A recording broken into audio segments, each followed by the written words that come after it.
transmitiendo para el canal de Macomutaz, Álvaro Mérida para ustedes, aquí mostrándoles el poder del agua. Vean el agua que Dios manda, cómo rejuvenece la tierra, cómo enverdece la tierra y cómo la tierra es agradecida con Dios. Los animalitos están más contentos, día más fresco, y así se ve el paisaje, un paisaje reverdecido, un paisaje rejuvenecido, un paisaje que le da la gloria y la honra a Dios porque existimos, porque Él se acuerda de nosotros, porque si no nos envía agua, ¿qué haríamos?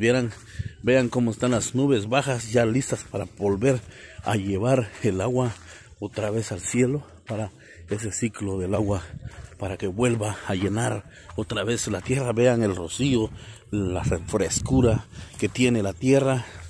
Está verde la naturaleza, está muy agradecida con Dios. Los animalitos están contentos, las aves volando y las aves jugando. Así se ve el valle hermoso de Zacapulas, agradecido por lo que Dios nos da, por lo que Dios hace. Verde naturaleza, verde rejuvenecida.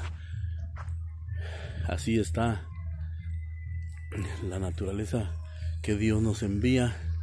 Y así están los animalitos comiendo verde y sabroso. Así es de que bendiciones a todos. Gracias, saludos para el canal de Macomutaz.